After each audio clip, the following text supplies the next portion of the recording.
ನಾಳೆ ಮೈಸೂರು ಬಂದ್ಗೆ ಕರೆ ಕೊಟ್ಟಿರುವಂಥದ್ದು. ಏನು ಅಮಿತ್ ಶಾ ಸಂವಿಧಾನದ ವಿರುದ್ಧ ಅವಹೇಳನಕಾರಿಗೆ ಹೇಳಿಕೆ ಕೊಟ್ಟಿರುವಂಥದ್ದನ್ನು ಖಂಡಿಸಿ ಮತ್ತು ಕೇಂದ್ರ ಸರ್ಕಾರದ ಸಂಪುಟದಿಂದ ಅಮಿತ್ ಶಾನ ವಜಾ ಮಾಡಬೇಕು ಅಂತೇಳಿ ರಾಷ್ಟ್ರಪತಿಗೆ ಮತ್ತು ಪ್ರಧಾನಮಂತ್ರಿಗಳಿಗೆ ಗಮನ ಸೆಳೆಯಲಿಕ್ಕೆ ನಾಳೆ ಮೈಸೂರು ಬಂದನ್ನು ಮಾಡ್ತಾ ಇರುವಂಥದ್ದು. ಇಲ್ಲಿ ಭಾಳ ಪ್ರಮುಖವಾಗಿ ಸಂವಿಧಾನವೇ ನಮ್ಮ ಉಸಿರು, ಸಂವಿಧಾನದ ಆಧಾರದ ಮೇಲೆ ನಾವೆಲ್ಲ ನಿಂತ್ಕೊಂಡು ಮಾತಾಡ್ತಿರೋದು, ನಮ್ಮ ಹಕ್ಕುಗಳನ್ನ ಕೇಳ್ತಾ ಇರುವಂಥದ್ದು. ಅಂಥ ಸಂವಿಧಾನಕ್ಕೆ ಇವತ್ತು ಅಪಾಯ ಬಂದಿದೆ. ಆ ಸಂವಿಧಾನವನ್ನು ಬುಡಮೇಲೆ ಮಾಡೋಕ್ಕೆ ಕೇಂದ್ರ ಸರ್ಕಾರ ಹೊರಟಿರುವಂಥದ್ದು. ಅದನ್ನು ಖಂಡಿಸಿ ಮೈಸೂರು ಬಂದ್ ಕರೆ ಕೊಟ್ಟಿದ್ದೇವೆ. ಇದನ್ನು ಮನಗಂಡು ಕೇಂದ್ರ ಸರ್ಕಾರ, ಪ್ರಧಾನಮಂತ್ರಿಗಳು, ರಾಷ್ಟ್ರಪತಿಗಳು ಕೇಂದ್ರ ಸಂಪುಟದಿಂದ ಅಮಿತ್ ಶಾನ ಈ ಕೂಡಲೇ ವಜಾ ಮಾಡಬೇಕು. ವಜಾ ಮಾಡಲಿಲ್ಲ ಅಂತಂದರೆ ಫೆಬ್ರವರಿ ತಿಂಗಳಲ್ಲಿ ದೆಹಲಿ ಚಾಲವನ್ನು ಮಾಡಬೇಕಾಗ್ತದೆ. ದೆಹಲಿಗೆ ಮುತ್ತಿಗೆ ಹಾಕಿ ಲಕ್ಷಾಂತರ ಜನ ಸೇರಿ ನಾವು ಮುತ್ತಿಗೆ ಹಾಕ್ತೇವೆ. ಕೇಂದ್ರ ಸರ್ಕಾರದ ದೊಡ್ಡ ಮಟ್ಟದ ಹೋರಾಟಕ್ಕೆ ಅಣಿಯಾಗಬೇಕಾಗ್ತದೆ.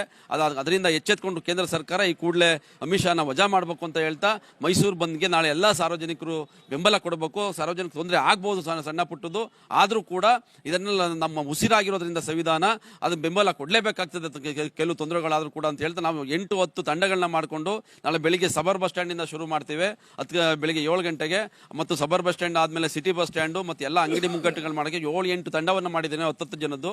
ಆ ತಂಡಗಳನ್ನೆಲ್ಲ ಸೇರಿ ಮೈಸೂರು ಬಂದ್ ಯಶಸ್ವಿ ಮಾಡಲಿಕ್ಕೆ ಪ್ರತಿಪರ ಸಂಘಟನೆಗಳು, ಹಿಂದುಳಿದ ವರ್ಗ ಸಂಘಟನೆಗಳು ಮತ್ತು ರೈತ ಸಂಘಟನೆಗಳು, ಮಹಿಳಾ ಸಂಘಟನೆಗಳು ಎಲ್ಲ ಸೇರಿ ಸಮಾನ ಮನಸ್ಸು ಸಂಘಟನೆಗಳಿಂದ ಒಟ್ಟಾರೆಯಾಗಿ ಎಲ್ಲ ಸಂಘಟನೆಗಳು ಸೇರಿ ಮಾಡ್ತಾ ಇರೋದು. ಬೆಳಿಗ್ಗೆ 6 ಗಂಟೆಯಿಂದ ಸಂಜೆ 4 ಗಂಟೆವರೆಗೆ ಮಾಡ್ತೇವೆ.